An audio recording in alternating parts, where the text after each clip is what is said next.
Green Crow Inn, a novel by Derek A. Kamal, read by Kelman Friedman. Chapter 10. Wintertide Lager. I'm telling you, it'll be grand. At this point, I was probably ranting, and had been for some time. Calca listened patiently with her arms crossed, which only further emphasized her already broad shoulders. She leaned against the countertop of the kitchen. A true Wintertide, she corrected. A true Wintertide celebration. It will bring the town together, the region, the world. Calca frowned. Right, maybe not the world, but think about the money at least. And the work. Work, yes, but worth it. I had been in it for a while now, chatting her up ever since dinner service had ended and the beanbags cleared out. That had been rather awkward, for at some point in the afternoon those tree lovers still taking their ease in half the common room, a faction of dads arrived. The dads, that poor pack of unbrushed beards and sagging eyes, had been chatting merrily as they walked into the crowded tavern. The conversation was most alarming. I stood near an open window, tending to a neglected table, and I might have sworn I heard Joymer say something about seeing a red-hooded cloak on a return journey from Tila Hill. I immediately thought of Nandaya and hoped against hope. They came inside, and I stepped in front of them with an immediate inquiry. "Did you say something about a red cloak? Did you see who wore it?" "Oh, our mysterious friend," Herwig began. "None of us have ever gotten a good look." But then, upon discovery of the beanbags, he stopped mid-sentence, and so did the rest of the dads. All talk of babies learning to walk, or frustrations with schooling, or the price of timber ceased, and the five of them stood, in gobsmacked fashion, on the threshold. One gets used to such occurrences here at the inn, but it was extremely frustrating, for when I pressed him to speak more on the red cloak, he raised his hand for me to be quiet, and continued to cast mean glances at the beanbags. I sighed. However, awkward chance cannot subtract from the warmth of the fire and the candles, nor the pleasantness of seeing people at a table sipping, nibbling, gaming, and chatting without care. So the awkward scene was short-lived. The dads, perhaps now satisfied that what they saw as their turf was not under dire threat, meandered in and found a place on the balcony overlooking the common room. As they processed, I looked at their faces from the hearth, my latest station, which required constant vigilance against the coming winter. I poked at the logs somewhat absently, hoping to stoke the blaze by chance. Neither Elgad nor Skivrin were among the dads, but I saw Herwig, who nodded my way. The shag of his wild hair and beard gave him the look of a feral cat. Joymer was among them as well, and affixed to the front of his body, round about his formidable paunch, was a curious device of straps and pliant fabric. In it rested a baby. She, I presumed, had curly blonde hair and a calm bearing. The expectedly rosy cheeks swung this way and that as she took in the scene. A dignified infant, I thought. Her legs dangled out of the device, swinging here and there as her elevated will demanded, and in her hands she held a wooden sheep.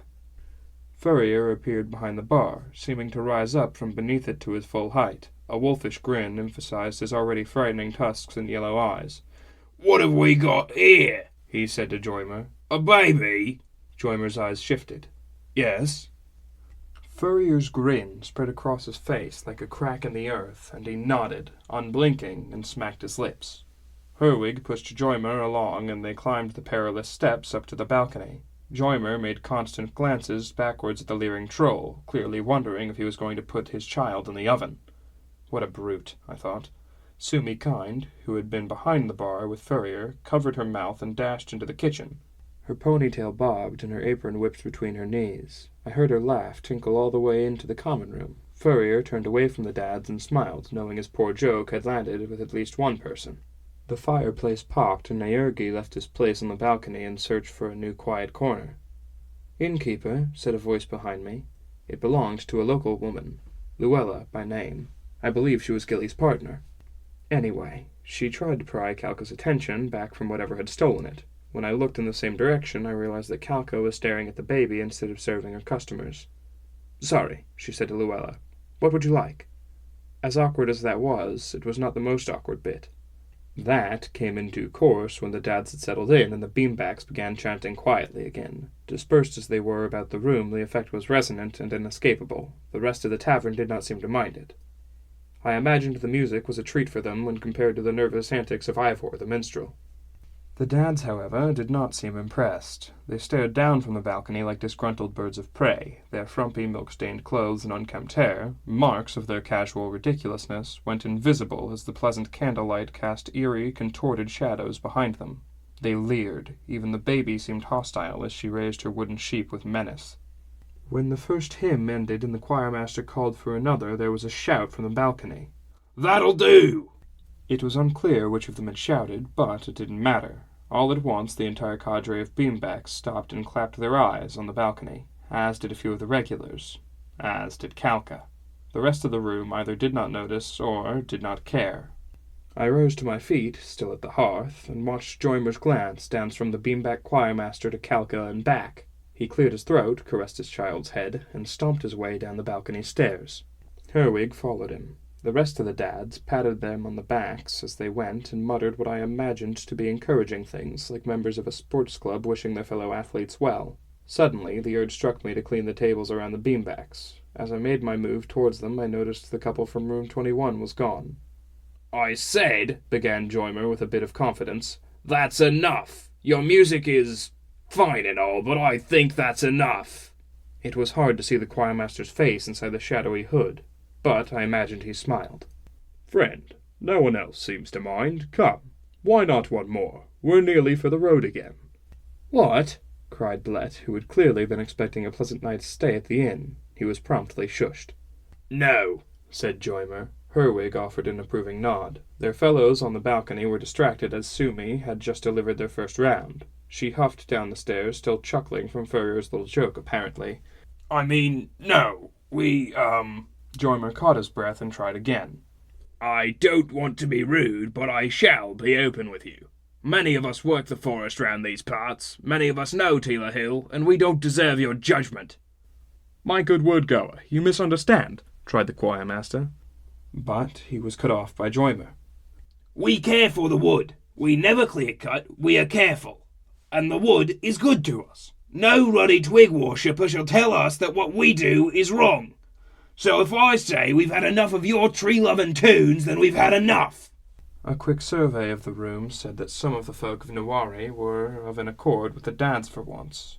They nodded and stared at the beanbacks, perhaps only just reaching the conclusion that Joymer had made. Some shook their heads and looked away, others ignored the situation and went on with their games and conversations. I could make neither heads nor tails of it. It seemed the beanbacks did love trees in general, and would appear to be at odds with foresters, but I'd heard no judgmental words from any of them all day. Whether by virtue of his piety or the call of the road, the choirmaster rose with a sigh. The rest of the beanbacks stood in unison. A hand gripped Joymer firmly by his arm. It was Calca, and to the beanbacks she said, "Friends, you are welcome here as long as you like. I decide who may stay and who may go at this inn. Now," she looked at Joymer and Herwig, "no one else." The choirmaster raised his hands plaintively, but again I knew there was a smile behind the hood.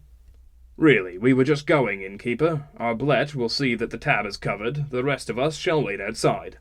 The troop of beanbacks shuffled outside in a line. They hummed in harmony, but neither Joymer nor any other dad reacted.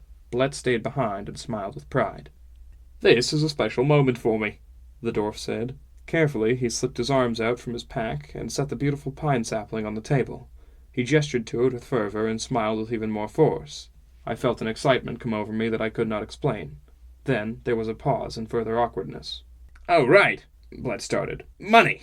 Very quickly he reached into another pouch and produced a fistful of coin. He showed it to Calca, who nodded. She still held Joymer by the arm. Blett lifted his chin at me knowingly. "I'll take good care of it," I said. The dwarf nodded, causing his long blond beard to wag again. He flinched and reached into the pocket of his tunic. "Nearly forgot. One last gift for you." He reached his meaty hand towards me. In it was a small bottle. "For your, The dwarf trailed off, but pointed to his beard. I accepted the bottle and instinctively touched my own patchy facial hair. Blett chuckled and left the inn with satisfaction positively emanating from his body. Calca released Joymer and turned to face him and Herwig squarely. "Thin ice," she said slowly and firmly. "All of you are on thin ice. Any more commotion and you'll be banned, or worse." Joymer's face dropped. Then he recovered his pride and stood erect. He patted his child on the head and said, "We were just leaving anyway. Eartha has soiled herself and needs a new nappy. Hertha the baby squinted and burbled something, obviously in defiant solidarity with her father. Then they left. Herwig, however, stayed behind. Galka, he said. Skivrin, was wondering if he could come back. Calca leaned towards Herwig, looking frustrated at best. I never said Skivrin couldn't come back. When did I say that? He knows the rules. No magic, not even his little parlor tricks. If he can behave, then he can drink. Same for the lot of you. Now clean up your act before I tell Lastima. Herwig's mouth moved soundlessly. He looked like he'd been given an arithmetic problem quite above his schooling. Clean it up! Calca shouted. I smiled until she looked my way. I gestured at the little tree in much the same way as Blet had, as if presenting a performer. Yule tree! I shouted.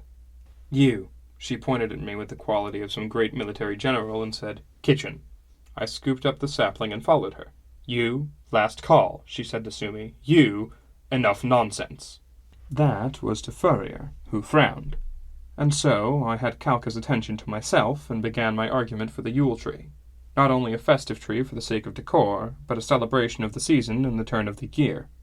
To her credit, Calca made every attempt to be patient and take my notion seriously. However, it was obvious she was fighting an instinct that told her to dismiss me and send me back to the stable.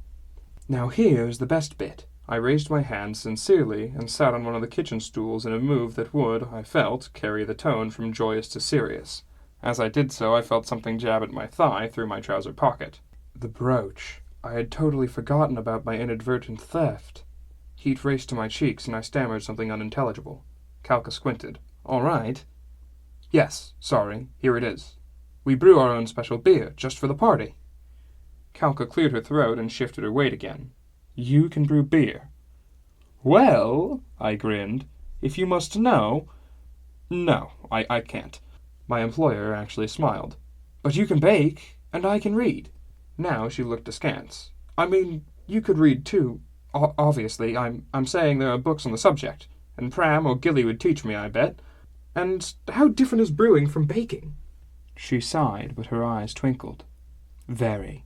Come, I cried, feeling a rush of elation. It seemed I was winning her over. Counting on my fingers, I said, Yule tree, a celebration of the new year, folk coming from all over the region just to sample, wait for it, the Green Crow Wintertide Lager. Calca smiled again. She said, no, and began to walk away.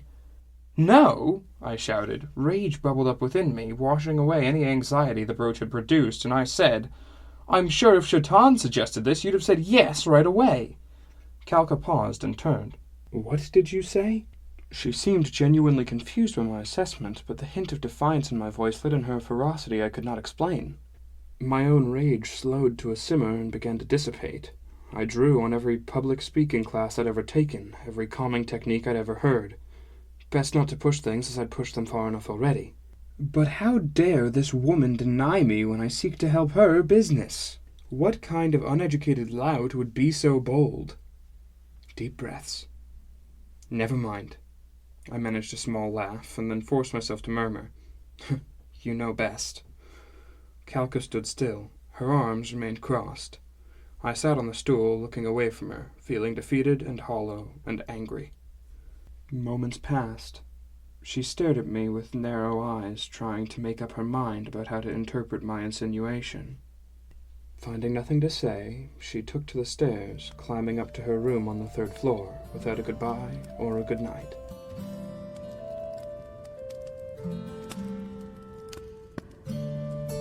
This has been The Green Crow Inn by Derek A. Kamal, read by Calvin Friedman, with music by Michael Elliott. To find out more, including how to purchase your copy of the novel, please visit shorelessskies.com.